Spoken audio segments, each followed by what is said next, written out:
16ஆம் அதிகாரம், 2 Chronicles chapter 16.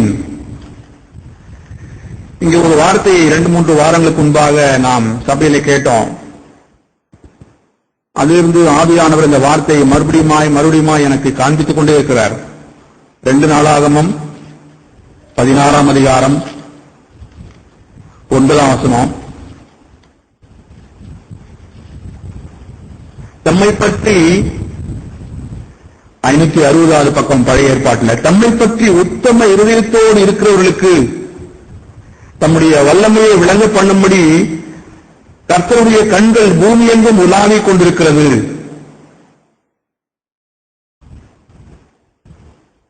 தம்மை பற்றி உத்தம இருதயத்தோடு இருக்கிறவர்களுக்கு தம்முடைய வல்லமையை விளங்க பண்ணும்படி, to strongly support them whose heart is completely his. அருமையான ஒரு வார்த்தை. தேவன் நம்மை சப்போர்ட் பண்ணணும், நம்முடைய வாழ்க்கையிலே அவருடைய வல்லமை விளங்க வேண்டும், அவருக்கு பிரியமான ஒரு வாழ்க்கையை வாழ வேண்டும் என்றால் அதற்கு ஆதாரமான ஒரு வார்த்தை தான் இது. ஏன் நம்முடைய வாழ்க்கை அவருக்கு பிரியமா இல்லை, அவருடைய வல்லமை நம்முடைய வாழ்க்கையில ஏன் விளங்கவில்லை அப்படி என்றால் அதுக்கு ஒரே காரணம், நம்முடைய இருதயம் முழுவதுமா அவரிடத்தில் இல்லை. whose heart is completely his. அப்படிதான் இருக்கு ஆங்கிலத்தில். உத்தம இருதயம்னா அதுதான். உத்தம இருதயம்னா நாம் எந்த தவறுமே செய்யாதவர்கள் என்று எடுத்துக்கொள்ளக் கூடாது. நம்முடைய இருதயம் முழுவதுமாய் அவர் மேல் சார்ந்திருக்கிறது. ஏன் இந்த வார்த்தையை அந்த ஞான திருஷ்டிக்காரன் சொல்லுகிறான், என்ன கான்டெக்ட்ல சொல்றான் அப்படின்னு பார்க்கும்பொழுது, இந்த ஆசா என்கிற இந்த ராஜா என்ன பண்றான்,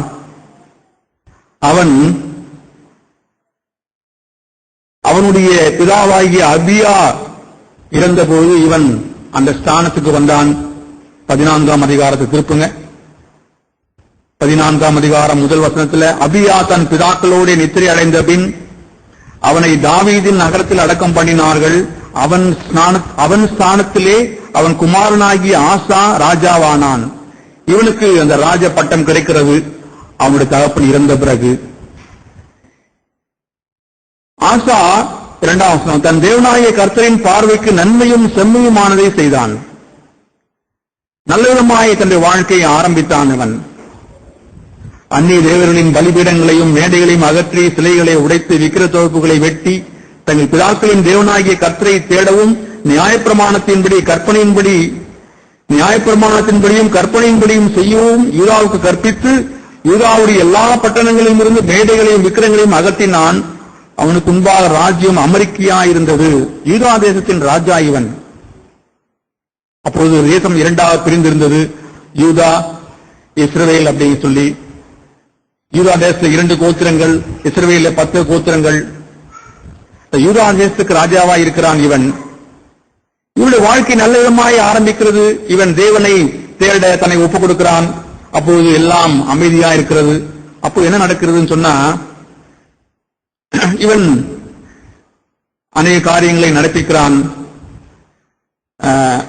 இவனிடத்திலே 8ஆம் வசனத்திலே, யூதாவிலே பரிசையும் ஈட்டியும் பிடிக்கிற 3 லட்சம் பேரும், பென்யமீனிலே கேடகம் பிடித்து வில்லை நாணயத்துக்கு 2,80,000 பேருமான சேனை ஆசாவுக்கு இருந்தது. அப்பெல்லாம் பாத்தீங்கன்னா எப்பொழுதும் அங்கே சண்டை நடந்து கொண்டே இருக்கும்.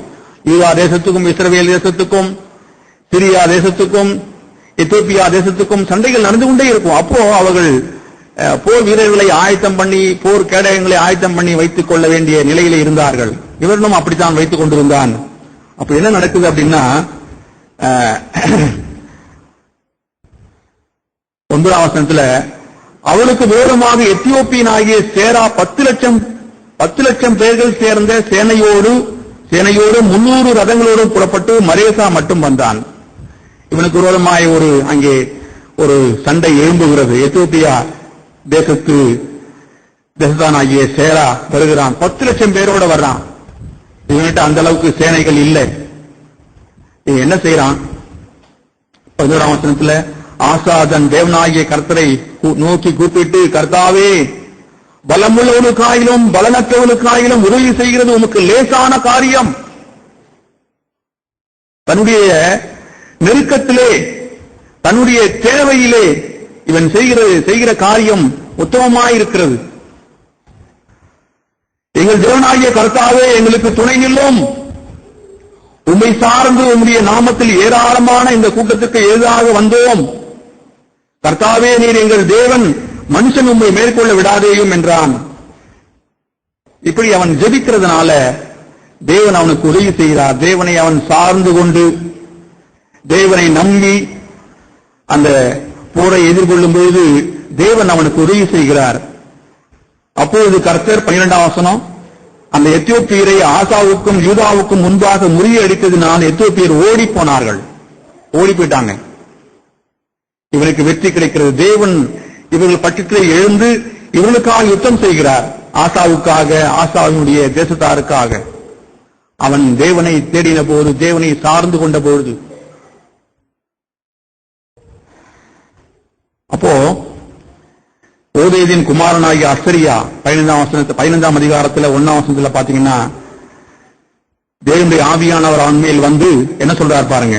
அவன் வெளியே ஆசாவுக்கு எதிர்கொண்டு போய் அவனை நோக்கி, ஆசாவே, யூதா பென்யமீன் கோத்திரங்களின் சகல மனுஷரே கேளுங்கள். நீங்கள் கர்த்தரோடு இருந்தால் அவர் உங்களோடு இருப்பார். நீங்கள் அவரை தேடினால் உங்களுக்கு வெளிப்படுவார். அவரை விட்டீர்களே ஆகில் அவர் உங்களை விட்டு விடுவார். அவனுக்கு புத்தி சொல்றான். நீங்கள் தேவனை தேடினீங்க, தேவன் உங்களுக்கு உதவி செய்தார். தொடர்ந்து நீங்கள் அப்படியா இருங்க. தேவனை தேடுங்கள், கர்த்தரை தேடுங்கள். அப்ப அவர் உங்களுக்கு வெளிப்படுவார். அவரை விட்டுட்டீங்கன்னா அவரும் உங்களை விட்டுருவார். உடன்படிக்கையின் தேவன். நாம் எப்படி இருக்கிறோமோ தேவனும் அப்படித்தான் இருப்பார். நாம் நினைச்சுக்கிறோம் அவர் உண்மை உள்ளவர், நாம் மறுதலித்தாலும் அவர் நம்மை மறுதலிக்க மாட்டார் என்று. இல்லை, தவறு அது. அவரோடு கூட நாம் பாடுபட்டால் அவரோடு கூட ஆளுகை செய்வோம். அவரை நாம் கனம் பண்ணால் அவர் நம்மை கனம் பண்ணுவார். அவரை நாம் மையப்படுத்தினால் அவர் நம்மை மையப்படுத்துவார். உடன்படிக்கையின் தேவன் அவர். இப்படி எல்லாம் நல்லவிதமாக இந்த ராஜாவுக்கு நடந்து கொண்டிருக்கும் போது அடுத்து இன்னொரு யுத்தம் வருகிறது.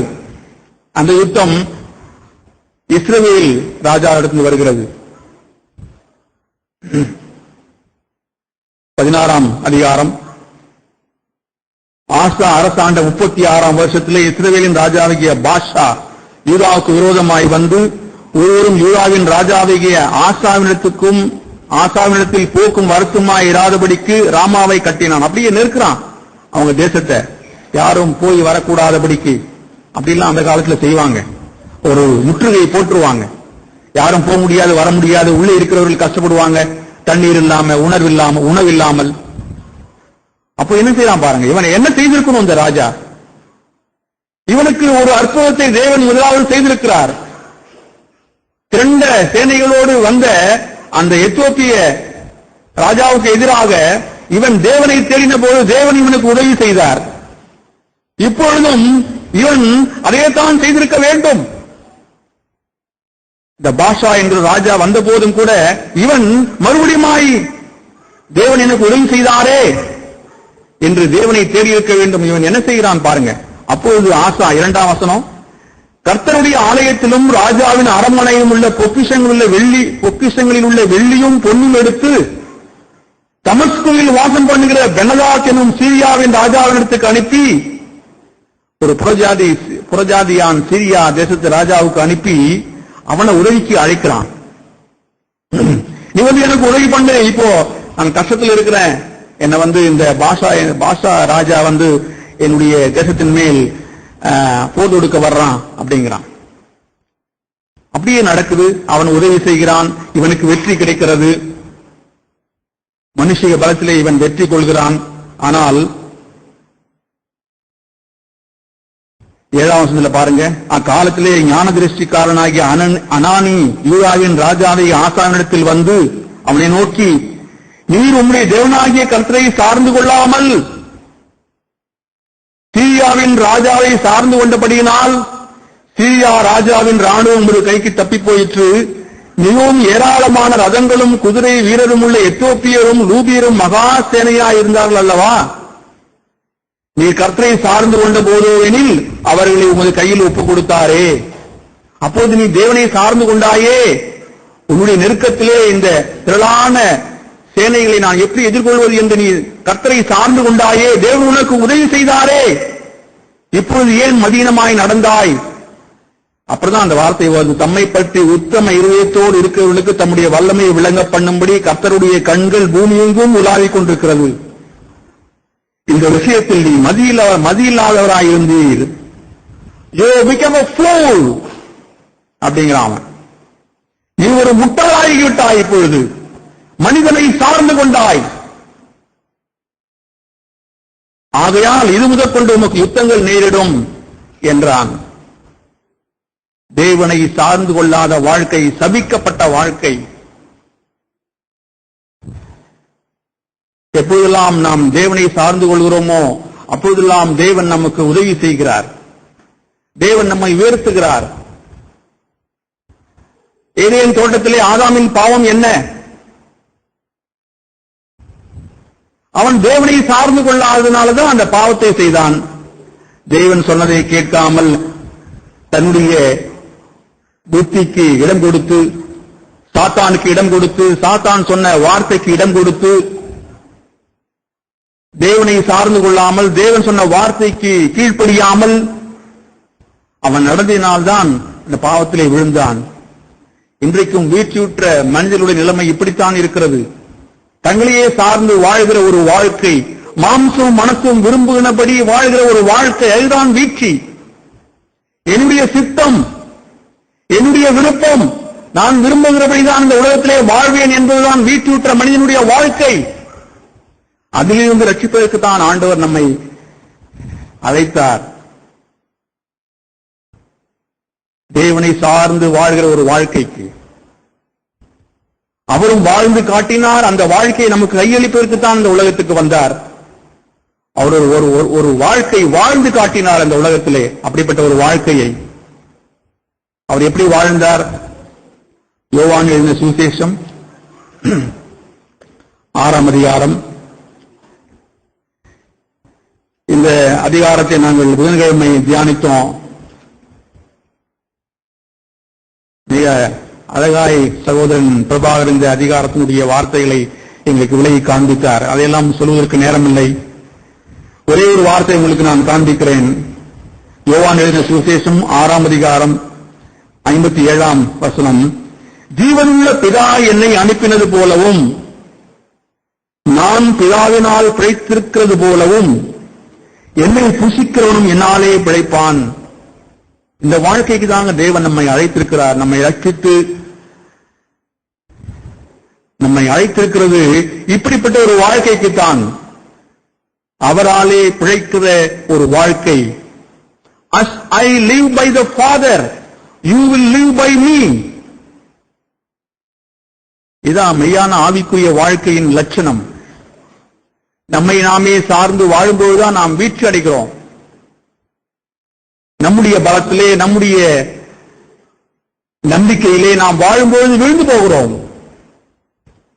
மனிதனை நம்புகிறவன் சபிக்கப்பட்டவன், மாம்சத்தை புயபலமாய் வைத்துக் கொள்கிறவன் சபிக்கப்பட்டவன் என்று எழுதியிருக்கிறது வேதத்திலே. சபிக்கப்பட்ட ஒரு வாழ்க்கை நம்மையே சார்ந்து வாழ்கிறது. நம்மிடத்திலே ஒரு உண்மையும் வாசமாய் இல்லை. என்னையே நான் சார்ந்து வாழ்வது எப்படி? பிதாவை சார்ந்து நான் வாழ்ந்தது போல, பிதாவினால் நான் பிழைக்கிறது போல என்னை சார்ந்து நீங்களும் பிழைத்து விடுங்கள் என்று ஆண்டவர் சொல்றார். ஒவ்வொரு நாளும் அவராலே பிழைக்கிறது. ஆண்டவர் சொல்றார் இந்த அதிகாரத்துல 48ஆம் வசனம் பாருங்க. ஜீவ அப்பம் நானே. எப்படி நம்முடைய சரீரத்துக்கு அப்பம் தேவைப்படுகிறதோ நாம் பிழைப்பதற்கு, என்னென்னவோ நாம் சாப்பிடுறோம். சரீரம் புஷ்டி அடைவதற்கு நாம் சாப்பிடுறோம், நாம் தண்ணீர் குடிக்கிறோம். எப்படி இந்த சரீர வாழ்க்கைக்கு நமக்கு ஒரு உணவு தேவைப்படுகிறதோ அதே போல நம்முடைய ஆவிக்குரிய வாழ்க்கைக்கு ஜீவ அப்பமான ஆண்டவர் தேவைப்படுகிறார். பாத்தீங்களா அந்த வார்த்தையை? அதனாலதான் ஆண்டவர் சொல்றார், 58ஆம் வசனம் பாருங்க. 2-3 வார்த்தைகளை நான் உங்களுக்கு காண்பிக்கிறேன். வானத்திலிருந்து இறங்கின அப்பம் இதுவே, இது உங்கள் பிதாக்கள் புசித்த மன்னாவை போலல்ல. அவர்கள் மரித்தார்களே, வனாந்திரத்திலே அவர்களுக்கு மன்னா கொடுக்கப்பட்டது, அவர்கள் அதை புசித்து மரித்தார்கள், மரித்து போனார்கள். ஆனால் இந்த அப்பத்தை புசிக்கிறவனோ என்றென்றைக்கும் பிழைப்பான். என்னை புசிக்கிறவன், என்னை விசுவாசிக்கிறவன், என்னை சார்ந்து கொள்ளுகிறவன் என்றென்றைக்கும் பிழைப்பான், அவனுக்கு மரணம் இல்லை. எவ்வளவு அற்புதமாய் ஆண்டவர் பேசுகிறார் பாத்தீங்களா? ஜீவ அப்பமாய் நான் இந்த உலகத்துக்கு வந்திருக்கிறேன். என்னை விசுவாசித்து, என்னை ஏற்றுக்கொண்டு, என்னோடு ஐக்கியப்பட்டு, என்னை சார்ந்து நீங்கள் வாழும் பொழுது நீங்கள் உயிரோடு இருப்பீர்கள். என்றென்றைக்கும் நீங்கள் உயிரோடு இருப்பீர்கள். நீங்கள் மரித்தாலும் பிழைப்பீர்கள், உயிரோடு எழுந்திருப்பீர்கள். இந்த வாழ்க்கை தான் நமக்கு கையளிக்கப்பட்டிருக்கிறது. வெற்றி உள்ள, உயிரோடு எழுந்த ஆண்டவருடைய வாழ்க்கை நமக்கு அவர் கொடுக்க விரும்புகிறார். நாம் இதை வாஞ்சிக்கணும். இதை வாஞ்சிக்கும் பொழுதுதான் தேவன் இதை நமக்கு கொடுக்க முடியும். ஆண்டவருடைய வாழ்க்கை தான் நாம் பார்க்கணும். ஆண்டவர் எப்படி இந்த பூமியிலே வாழ்ந்தார், அதே வாழ்க்கையை தான் எனக்கு இப்போது கொடுக்க விரும்புகிறார். அவரிடத்திலே போய், ஆண்டவரே உம்முடைய வாழ்க்கை எனக்கு தாரும் ஆண்டவர். நீர் வாழ்ந்த வாழ்க்கை, இப்ப கேட்டது போல, சகோதரன் சொன்னது போல, குருவை போல மாறுவதுதான் சீசனுடைய அழைப்பு. If you become like your master, it is enough. அதான் சொல்றார் ஆண்டவர். குருவை போல நான் மாற வேண்டும். குருவை பார்த்து பார்த்து அவரை போல நான் மாற வேண்டும். இன்னொரு வார்த்தையும் பாருங்க, இதே யோவான் 6ஆம் அதிகாரத்துல 40ஆம் வசனம். குமாரனை கண்டு அவரிடத்தில் விசுவாசமாய் இருக்கிறவன் எவனோ அவன் நித்திய ஜீவனை அடைவதும், நான் அவனை கடைசி நாளில் எழுப்புவதும் என்னை அனுப்பியவனுடைய சுத்தமாய் இருக்கிறது என்றார். பாத்தீங்களா? குமாரனை கண்டு, அவரை உற்று நோக்கி பார்த்து, அவருடைய வாழ்க்கையை பார்த்து, அவர் வாழ்ந்த வாழ்க்கையின் லட்சணங்களை பார்த்து, அவரை விசுவாசிக்கிறவன் எவனோ அவன் நித்திய ஜீவனை அடைவதும். நித்திய ஜீவனை அப்படித்தான் நாம் அடைந்து கொள்ள முடியும். அவரிடத்தில் இருந்த ஜீவன், நித்தியமானவருடைய ஜீவனை நான் எப்படி பெற்றுக் கொள்வது? அவரை பார்த்து, அவரை பின்பற்றி, அவருடைய முகத்தை உண்மையில் ஏற்றுக்கொண்டு, அவரோடு நான் நடந்து செல்லும் போதுதான் அந்த ஜீவனை நான் பெற்றுக் கொள்ள முடியும். இதற்காக நாம் பிரயாசப்படணுங்க. இந்த உலகத்திலே நாம் ஒரு பரீட்சை எழுதணும்னா அதுக்காக பிரயாசப்படுறோம். ஒரு யூனிவர்சிட்டியில இடம் கிடைக்கணும்னா அதுக்காக பிரயாசப்படுறோம். எவ்வளவு பிரயாசப்படுறோம். பிள்ளைகள் ஒரு கேம்பஸ் இன்டர்வியூனா அதுக்காக எவ்வளவு பிரயாசப்படுறாங்க. என்னுடைய மகள் கேம்பஸ் இன்டர்வியூக்காக அவள் பிரயாசப்பட்ட போது எவ்வளவு அவள் தன்னை அர்ப்பணித்து அதற்காக அவள் எவ்வளவு காரியங்களை செய்தாள். அதே போலதான் எவ்வளவு காரியங்களுக்காக நாம் எவ்வளவோ பிரயாசப்படுறோம். ஆனால் தேவன் நம்ம கொடுக்க விரும்புகிற அந்த நித்திய ஜீவனை பெற்றுக் கொள்வதற்கு நாம் என்ன செய்கிறோம்? தேவனை சார்ந்து வாழ்கிற ஒரு வாழ்க்கைக்கு நாம் போகிறோமா? அந்த வாழ்க்கையை வாஞ்சிக்கிறோமா? ஆண்டவர் ஒரு வார்த்தை சொல்றார் பாருங்க. யோவான் எழுதின சுவிசேஷம் 7ஆம் அதிகாரம் 37, 38, 39. யோவான் 7, 37, 38, 39. பண்டிகையின் கடைசி நாளாகிய பிரதான நாளிலே இயேசு நின்று சத்தமிட்டு, ஒருவன் தாகமாயிருந்தால் என்னிடத்தில் வந்து பானம் பண்ண கடவன். If any man is thirsty, தாகமாயிருந்தால் என்னிடத்திலே வந்து இந்த ஜீவனை பெற்றுக்கொள்ள கடவன். என்னிடத்திலே வந்து அவன் பருகட்டும் இந்த ஜீவனை, இந்த நித்திய ஜீவனை. உங்களுக்கு தாகம் இருக்கிறதா? என்னிடத்திலே வாங்க, நீங்க, நான் உங்களுக்கு இந்த ஜீவனை கொடுப்பேன் என்று ஆண்டவர் சொல்றார். வேதவாக்கியம் சொல்லுகிறபடி என்னிடத்தில் விசுவாசமாயிருக்கிறவன் எவ்வளோ அவன் உள்ளத்தில் இந்த ஜீவ தண்ணீர் உள்ள நதிகள் ஓடும். ஜீவ தண்ணீர் உள்ள நதி, ஜீவனை கொடுக்கிற ஒரு வாழ்க்கை. உள்ளத்திலிருந்து ஓடும், புறப்பட்டு ஓடும். அதான் ஆண்டவர் சொல்றார். வெளிப்பிரகாரமான ஒரு வாழ்க்கை அல்ல, பரிசேய நீதி அல்ல, உள்ளத்திலே உண்மையா இருக்க ஒரு வாழ்க்கை. உள்ளத்திலிருந்து ஜீவ நதிகள் புறப்பட்டு ஓடும். ஒரு இடத்துல ஒரு வார்த்தை எழுதியிருக்கு. ஒரு தீர்க்கதரிசி ஒரு ஸ்திரீயினுடைய வீட்டுக்கு வந்து போவான். பழைய ஏற்பாடுல எழுதியிருக்கு. போக்கும் வரத்துமா இருப்பான். அந்த ஸ்திரீ சொல்லுவாள் அவளுடைய கணவனிடத்திலே, நம்மிடத்திலே வந்து போகிற இந்த மனிதனை ஒரு தேவனுடைய மனிதனாய் நான் காண்கிறேனே என்று சொல்லுவாள் அவள். எப்படி அது நடந்தது? அவனிடத்தில் இருந்த ஒரு வாழ்க்கை, அவனிடத்தில் இருந்த ஒரு ஜீவன் அதை அந்த ஸ்திரீக்கு வெளிப்படுத்தினது.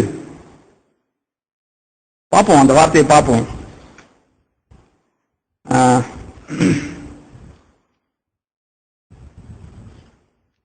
2 ராஜாக்கள் 4ஆம் அதிகாரம். எலிசா, அந்த தீர்க்கதரிசி பேர் எலிசா. 2 ராஜாக்கள் 4ஆம் அதிகாரம் 8ஆம் வசனம் பாருங்க. பின்பு ஒரு நாள் எலிசா சூலேமுக்கு போயிருந்த போது அங்கே இருந்த கனம் புரிஞ்ச ஒரு ஸ்திரீ அவனை போஜனம் பண்ண வருந்தி கேட்டுக்கொண்டாள். அப்படியே அவன் பயணப்பட்டு வருகிற போதெல்லாம் போஜனம் பண்ணும்படி அங்கே வந்து தங்குவான். எப்போதெல்லாம் அங்கே போவானா அவங்க வீட்டுல போய் தங்குவான். கனம் புரிந்திய ஒரு ஸ்திரீ. அவள் தன் புருஷனை நோக்கி, இதோ நம்மிடத்தில் எப்போதும் வந்து போகிற தேவனுடைய மனுஷனாகிய இவர் பரிசுத்தவான் என்று காண்கிறேன். அவன் ஏதோ பேசுறதாவே இங்க இல்லைங்க, அவனுடைய வார்த்தையே இங்க எழுதப்படல. நம்முடைய பேச்சிலே இல்லை, நம்முடைய வாழ்க்கையிலே இருக்கிறது, நம்முடைய ஜீவனிலே இருக்கிறது. அவள் சொல்றாள், நம்மிடத்திலே வந்து போகிற இந்த மனிதன் ஒரு பரிசுத்தவான். அவனுடைய நடக்கையிலே, அவனுடைய செய்கைகளிலே ஒன்றை அவள் பார்த்து சொல்லுகிறாள், இவன் பரிசுத்தவான், இவனிடத்திலே தேவனுடைய ஜீவன் இருக்கிறது. இதைத்தான் ஆண்டவர் நம்ம கொடுக்க விரும்புகிறார். எனக்கு சாட்சியாய் இருப்பீர்கள், you will be my witnesses. என்னை நீங்கள் பிரதிபலிப்பீர்கள். பிதாவை காண்பித்த நம்முடைய ஆண்டவர் நாம் அவரை காண்பிக்க இந்த உலகத்துக்கு விரும்புகிறார். நாம் இதை வாஞ்சிக்கிறோமா, தாகமாக இருக்கிறோமா? இதற்காக என்னை கண்டவன் பிதாவை கண்டான் என்று ஆண்டவர் சொன்னார். நம்மை கண்டால் நம்முடைய ஆண்டவரை காண முடியுமா? எப்படி சாத்தியமாகும்? நம்மை நாம் சார்ந்து வாழாமல் ஆண்டவரை சார்ந்து வாழும்போதுதான் இது சாத்தியமாகும். அவராலே நாம் பிழைக்கும் போதுதான் இது சாத்தியமாகும். நம்மையே நாம் காண்பித்துக் கொண்டிருக்கிறோம், நம்முடைய சுயத்தையும் நம்முடைய பெருமையையும் நம்முடைய அசிங்கங்களையும் நம்முடைய கோபத்தையும் நம்முடைய பகையையும் நம்முடைய மூர்க்கத்தையும் காண்பித்துக் கொண்டே இருக்கிறோம். இந்த ஸ்திரீயை போல மக்கள் நம்மை பார்த்து சொல்ல முடியுமா, இவன் தேவனுடைய மனிதன், இவன் பரிசுத்தவான்?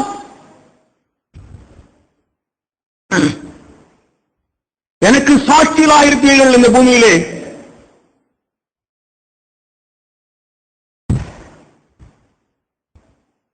அந்த வாழ்க்கையை நாம் வாஞ்சிப்போம், தாகமாய் அவரிடத்துல போவோம். தாகமாய் போனோம்னா அவர் அந்த ஜீவ தண்ணீரை நமக்கு கொடுப்பார். சமாரியா ஸ்திரீட்ட அவர் என்ன சொல்றார் பாருங்க. யோவான் எழுதின சுவிசேஷம் 4ஆம் அதிகாரம். அவள் அங்கே தெரியும் இந்த பகுதியெல்லாம் உங்களுக்கு.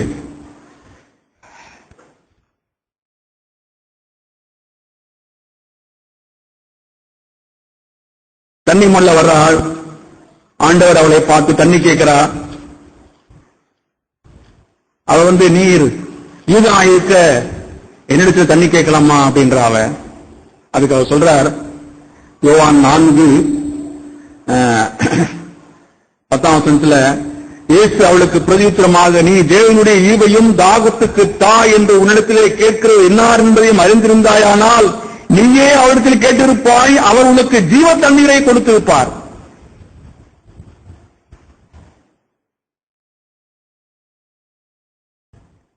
14ஆம் வசனம், நான் கொடுக்கும் தண்ணீரை குடிக்கிறவனுக்கோ ஒரு காலம் தாகம் உண்டாகாது.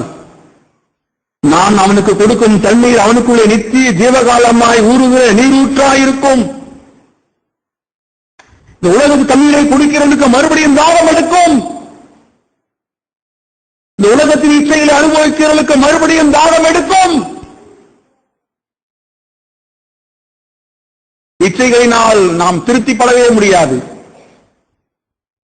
பணத்தின் பின்னாடி ஓடுகிறவர்கள், ஸ்திரீகளின் பின்னால் ஓடுகிறவர்கள் திருப்தியா இருக்கிறாங்களா? அது திரும்ப திரும்ப அதிகமாய் ஒரு ஆவலை உண்டு பண்ணிக்கொண்டே இருக்கும். போர்னோகிராபி பார்க்கிறவங்களுக்கு இன்றைக்கு பார்த்துட்டா நாளைக்கு பார்க்க வேணான்ற உணர்வு வருதா? நாளைக்கு வேற ஏதாவது பார்க்கணும். கொஞ்சம் பணம் சம்பாதிக்கிறவங்களுக்கு இன்னும் கொஞ்சம் அதிகமாய் சம்பாதிக்க வேண்டும். இப்படித்தான் இந்த உலகத்தில் இருக்கிற காரியங்கள் நம்மை திருப்திப்படுத்தவே படுத்தாது. இந்த தண்ணீர் உன்னை திருப்திப்படுத்தாது. நான் கொடுக்கிற தண்ணீர், அந்த கெட்ட குமாரன் போய் பந்தியின் தவிட்டை தின்று கொண்டிருந்தான். அது அவனை திருப்திப்படுத்தவில்லை. தன்னுடைய பிதாவின் வீட்டிலே வந்து அவன் திருப்தியாய் சாப்பிட்டு சந்தோஷமாயிருந்தான். அவன்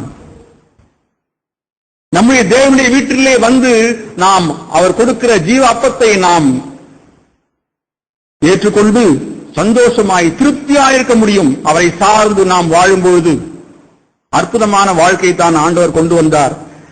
இந்த வாழ்க்கையை நாம் பெற்றுக் கொள்வதற்கு நம்மிடத்திலே ஒரு தாகம் வேண்டும். தாகமாயிருக்கிறவன் என்னிடத்திலே வந்து பானம் பண்ண கடவன். If any man is thirsty, இதற்காக நம்மிடத்திலே ஒரு தாகம் உண்டாகிறதா? நம்முடைய வாழ்க்கை கடந்து போய்கொண்டே இருக்கிறது. ஆனால் ஆவிக்குரிய வாழ்க்கையிலே நாம் வளர்ந்து கொண்டிருக்கிறோமா என்பதை நாம் நிதானித்து பார்க்க வேண்டும். ஆண்டவரை போல மாறுகிறோமா? குருவை போல சீசன் மாறிக்கொண்டே இருக்கிறானா? அதுக்கு தான் அழைக்கப்பட்டிருக்கிறோம். குருவை போல நான் மாறவில்லை என்றால் நான் உட்கார்ந்து கணக்கு பார்த்து செல்லும் செலவை பார்த்து அதற்குரிய விலை கழித்து செலுத்தி அதை பெற்றுக் கொள்ள வேண்டும்.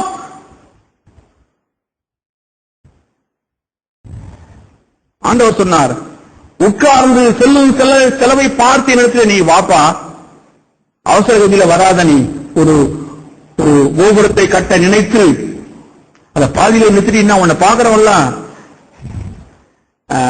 தூஷிப்பான். பாக்குறவன்லாம் இவன் கட்ட ஆரம்பிச்சான், அவனால முடிக்க முடியலன்னு சொல்லி உன்னை கேலி செய்வான். அப்படி இல்ல, நீ உட்கார்ந்து you sit down and count the cost. உட்கார்ந்து நீ கணக்கு பார்த்து என்னை பின்பற்ற விரும்புகிறாயா என்பதை பார்த்து முழு இருதயமாக என்னை நீ விரும்புகிறாயா, என்னை பின்பற்ற விரும்புகிறாயா என்பதை நீ பார்த்து என்னிடத்திலே வா என்று சொல்கிறார் ஆண்டவர். இந்த நாளிலே நாம் செல்லும் செலவை கணக்கு பார்த்து, ஆண்டவரே நீர்தான் எனக்கு வேண்டும், உயிரிலே ஒடுத்தி என்னை மீட்டெடுத்திருக்கிறீர், விலை மதிக்க முடியாத உங்கள் ரத்தத்தை சிந்தி என்னை மீட்டெடுத்திருக்கிறீர், நீரோ எனக்கு வேண்டும்.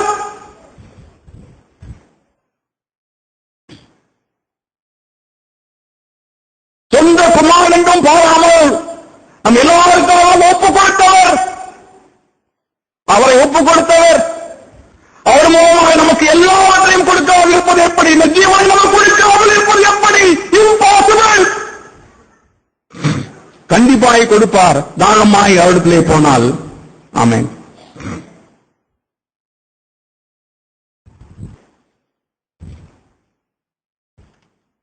நீதியின் மேல் பசிதாகம் உள்ளவர்கள் பாக்கியவான்கள், அவர்கள் திருப்தி அடைவார்கள். மத்தேயு 5ஆம் அதிகாரத்துல பாக்கியவான்கள் சொன்ன ஆண்டவர் நீதியின் மேல் பசிதாகம் உள்ளவர்கள். இயேசு கிறிஸ்துவை குறித்து வேதம் சொல்லுது, அவரே நமக்காக நீதியானார். அவர் மேல் பசியாயிருக்கிறவர்கள், அவர் மேல் தாகமாயிருக்கிறவர்கள், நம்முடைய நீதியாயிருக்கிற கர்த்தர். இயேசு கிறிஸ்துக்கு பேர் நம்முடைய நீதியாயிருக்கிற கர்த்தர், யெகோவா சித்துக்கேனோ. இயேசு கிறிஸ்துவனுடைய ஒரு பெயர், நம்முடைய நீதியாயிருக்கிற கர்த்தர். அவர் மேல் அவ்வளவு பசியும் தாகமா இருந்தோம்னு சொன்னா திருப்தி அடைவோம். அது ஒன்றுதான் நம்மை திருப்திப்படுத்தும். இந்த உலகம் நம்மை திருப்திப்படுத்தாது. நமக்கு வார்த்தைகளை கேட்டோம். யோபினுடைய வாழ்க்கையில யோபினுடைய ஒரு வார்த்தை, அவருடைய வார்த்தையெல்லாம் யோபு எப்படி சாப்பிட்டாராம், தேவனுடைய வார்த்தையை எனக்கு கிடைத்த ஆகாரத்தை பார்க்கிலும் அதிக ஆவலாய் நான் பெற்றுக்கொண்டேன். ஒரு பழைய ஏற்பாட்டில் வாழ்ந்த ஒரு மனுஷன், யோபு 23ஆம் அதிகாரம் 12ஆம் வசனம், யோபு 23:12, அவர் உதடுகளின் கற்பனைகளை விட்டு நான் பின் வாங்குவதில்லை, அவருடைய வாயின் வார்த்தைகளை எனக்கு வேண்டிய ஆகாரத்தை பார்க்கிலும் அதிகமாய் காத்துக்கொண்டேன். தேவனுடைய வார்த்தையை தன்னுடைய ஆகாரமாய், தனக்கு வேண்டிய ஆகாரத்தை பார்க்கிலும் அதிகமாய், நல்ல பசியா இருக்கும் பொழுது சாப்பாடு அது மேல எவ்வளவு விருப்பமா இருக்கு நமக்கு. இயேசு மேல் அவ்வளவு தாகமாய், அவ்வளவு பசியாய், அவர்தான் நமக்கு வாழ்வு. நானே உங்களுக்கு வாழ்வா இருக்கேன், ஆண்டவர் அப்படிதான் சொல்றார். நான் உனக்கு வாழ்வு. இன்றைக்கு சில பேரை கேட்டா, நீங்க எதுக்காக வாழ்றீங்க? புருஷனால கைவிடப்பட்டவங்க, புருஷனை இழந்தவங்க, அவங்கள்ட்ட போய் கேட்டவங்க என்ன சொல்லுவாங்க? எதுக்காக வாழறீங்க? யாருக்காக வாழறீங்க? இந்த பிள்ளைகளுக்காக தாங்க. அப்பா இல்லாத பிள்ளைங்க, இந்த பிள்ளைங்களுக்காக தான் வாழறேன். புருஷனுக்காக தான் வாழறேன், மனைவிக்காக தான் வாழறேன். ஏதோ ஒரு மனிதருக்காக. ஆனால் அந்த உறவு அருந்து போகும், முடிந்து போகும். அழியாத மாறாத ஒரு உறவு இருக்குன்னு சொன்னா, நம்மை மீட்டெடுத்த நம்முடைய ஆண்டவர், அவர் என்றும் அவர் ஒரு காலம் மரணம் அடைவதில்லை. அப்ப அவர் தான் நம்முடைய வாழ்வா இருக்கணும். நாம் வாழ்ந்து அவருக்காக தான் வாழணும். இயேசு அப்படிதான் பூமியில வாழ்ந்தார். பழைய ஏற்பாடுகளை யோபுவை போல கல்ல அப்பம்மா மாத்தி சாப்பிட சொன்ன பிசாசுக்கு அவர் சொன்ன பதில் என்ன? மனுஷன் அப்பத்தினாலே மாத்திரமல்ல, தேவனுடைய வாயிலிருந்து புறப்படுகிற ஒவ்வொரு வார்த்தையினாலும் பிழைப்பான்.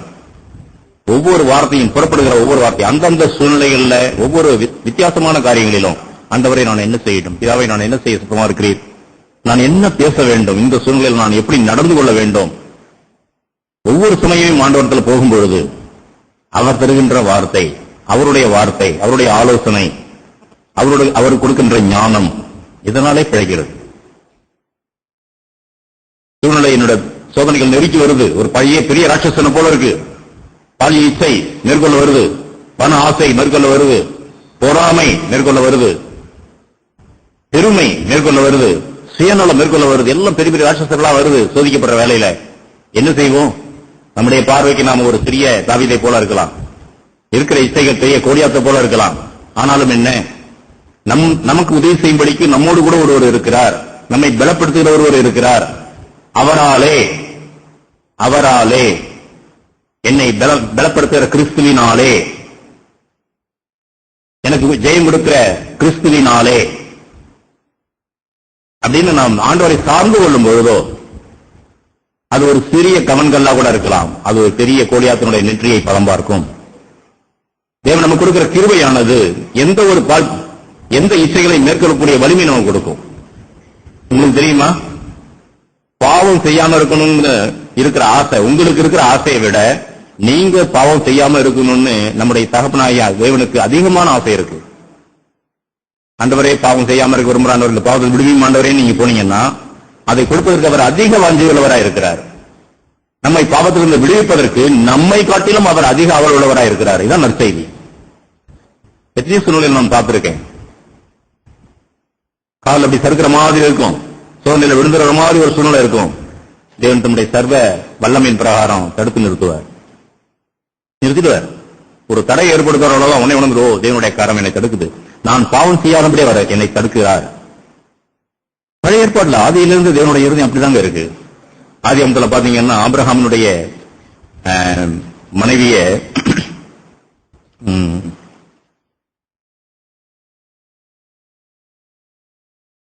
ஆதியாகமம் சாராள அந்த அபிமெலேக்கு 20ஆம் அதிகாரம், ஆதியாகமம் 20ஆம் அதிகாரத்துல அபிமெலேக்கு சாராள கொண்டு போய் தன்னுடைய அரண்மனையில் வச்சுப்பான், கலந்துட்டு போயிடுவான். ஆபிரகாம் சகோதரின்னு சொல்லியிருப்பான். அப்ப ராத்திரி முழுசும் அவனுக்கு தூக்கமே இருக்காது. அவன் என்ன செய்வான்? 3ஆம் வசனம் பாருங்க. தேவன் இரவிலே அபிமெலேக்கு சொப்பனத்தில் தோன்றி, நீ அழைப்பித்த ஸ்திரீ நிமித்தம் நீ செத்தாய், அவள் இன்னொருவனுடைய மனைவியா இருக்கிறாளே அப்படின்னு சொன்ன உடனே அபிமெலேக்கு என்ன செய்யறான்?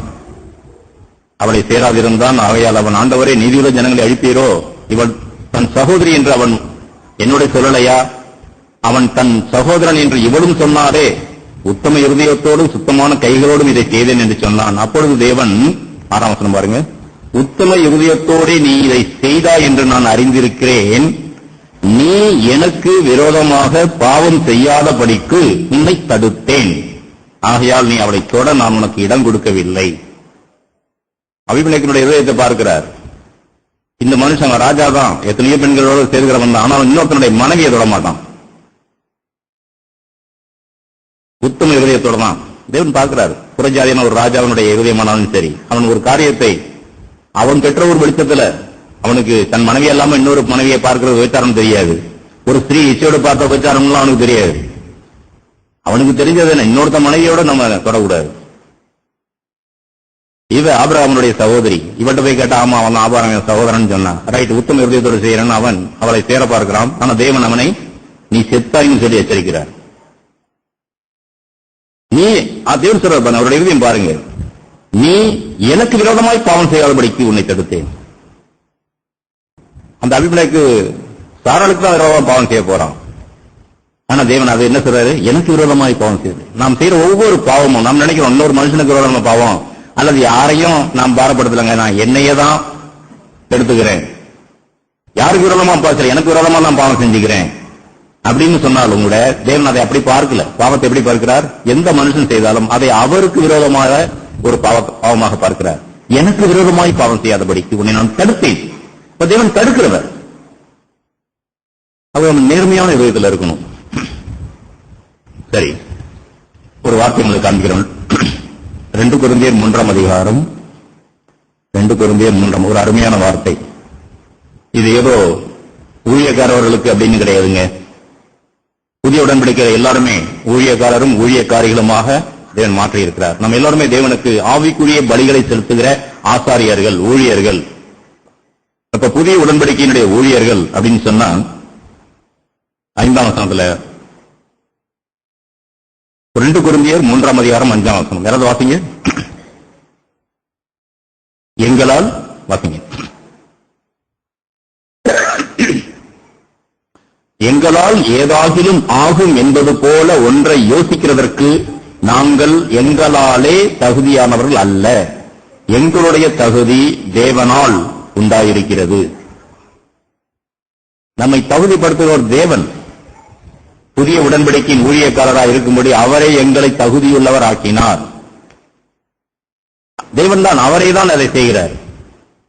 நான் என்னாலே ஏதாகிலும் ஆகும் அப்படின்னு நான் யோசிப்பதற்கு எனக்கு ஒரு தகுதி இருக்கா? இல்ல. என்னாலே நான் பரிசுத்தமாய் வாழ முடியும் அப்படின்னு நினைக்கிறதுக்கு, என்னாலே நான் இரக்கமுள்ளவனாய் இருக்கும் நினைக்கிறதுக்கு, என்னாலே தாய் தகப்பனுக்கு எல்லா விஷயத்திலும் அடங்கி இருக்க வேண்டும் என்று அறிவதற்கு முடியுமா? முடியாது. புருஷனுக்கு நான் கர்த்தருக்குள் அடங்கி இருக்கணும்னு என்னாலே முடியுமா? எந்த ஒரு ஸ்திரியாலே முடியுமானா முடியாது.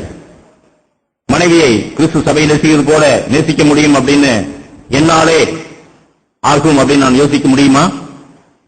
ஏதாகிலும் ஆகும் என்பது போல ஒன்றை யோசிக்கிறதற்கு நாங்கள் எங்களாலே தகுதியானவர்கள் அல்ல. ஏதாகிலும் ஆகும், எதுவுமே ஆகாது. என்னாலே எதுவுமே ஆகாது. அப்ப என்னதான் ஆகும்?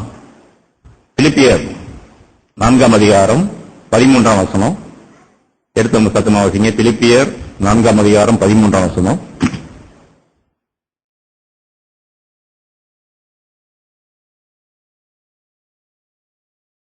ஏதாயிலும் ஒன்றை நான் செய்ய முடியும் யோசிப்பதற்கு என்னால ஒரு தகுதியும் இல்லைன்னு சொன்னேன். வேதம் இன்னொன்று எப்படி சொல்லுது?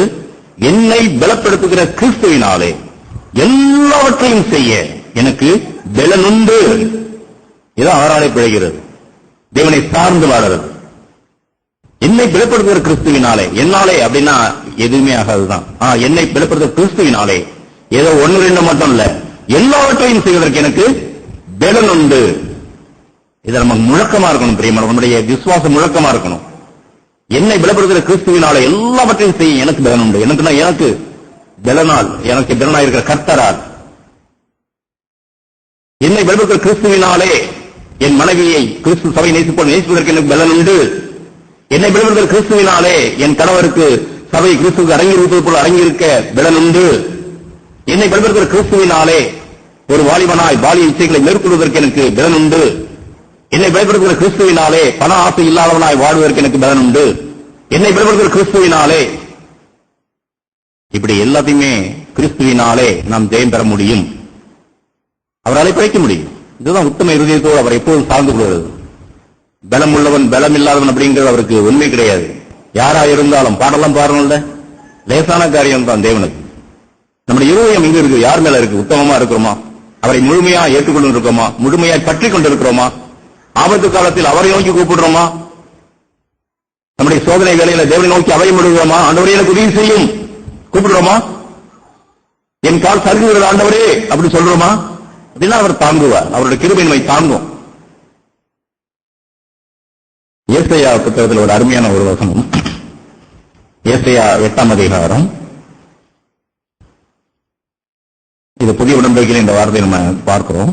ஏசாயா ஒரு அருமையான ஒரு 8ஆம் அதிகாரம் 18ஆம் வசனம் நான் வாசிக்கிறேன், கவனமா கேளுங்க. இதில் நானும் கர்த்தர் எனக்கு கொடுத்த பிள்ளைகளும் இஸ்ரவேலில் அடையாளங்களாகவும் அற்புதங்களாகவும் இருக்கிறோம். கவனிச்சீங்களா நான் சொன்னது? ஏசாயா 8ஆம் அதிகாரம் 18 நான் சரியா வாசிக்கிறேனா? இதோ நானும் கர்த்தர் எனக்கு கொடுத்த பிள்ளைகளும் இஸ்ரவேலிலே அடையாளங்களாகவும் அற்புதங்களாகவும் இருக்கிறோம். யாரும் பார்க்கலையா வார்த்தையில? நான் சரியா படிச்சனா? சரியா படிச்சனா தப்பா படிச்சனா? தப்பா படிச்சிருக்கேன். முக்கியமான ஒண்ணு விட்டுட்டேன். என்ன விட்டுட்டேன்? நானும் என் கர்த்தர் எனக்கு கொடுத்த பிள்ளைகளும், முக்கியமான வார்த்தை என்ன? சீயோன் பர்வதத்தில் வாசமாயிருக்கிற சேனைகளின் கர்த்தராலே, சேனைகளின் கர்த்தராலே இஸ்ரவேலில் அடையாளங்களாகவும் அற்புதங்களாகவும் இருக்கிறோம். இதுதான் சரியான வார்த்தை. அதுதான். நான் அடையாளமா அற்புதமா இருக்கிறேன் அப்படின்னா நான் இல்ல, என்னாலே அல்ல. சீயோன் பர்வதத்தில் வாசமா இருக்கிற சேனைகளின் கர்த்தராலே. அப்ப நம்முடைய வாழ்க்கை, குடும்ப வாழ்க்கை யாராவது மெச்சிக்கிட்டாங்க அப்படின்னா நம்ம என்ன செய்யணும்? உடனே மகிமை தேவனுக்கு சொல்லணும். ஆண்டவரே இது உம்மாலே ஆனது, உமக்கே மகிமை, என்னாலே ஆனதல்ல. பிள்ளைங்களை ரொம்ப நேர்த்தியா வளர்த்துருக்கீங்க, அமைதலான பிள்ளைகளா இருக்கே, இப்படிதான பிள்ளைகளா இருக்கே அப்படின்னு வச்சுக்கிறாங்களா? இது கர்த்தராலே தான் ஆனதுங்க, என்னால இல்ல. தேவன் தான் இப்படி பிள்ளைகளை ஆசீர்வதிச்சிருக்கிறார், இப்படி ஞானத்தை கொடுத்திருக்கிறார். கர்த்தராலே. தாவீதுடைய வாழ்க்கையை பாருங்க. சங்கீதத்துல ஒரு அருமையான சங்கீதம் ஏற்கனவே உங்களுக்கு நான் பகிர்ந்திருக்கேன். இந்த சங்கீதம் 18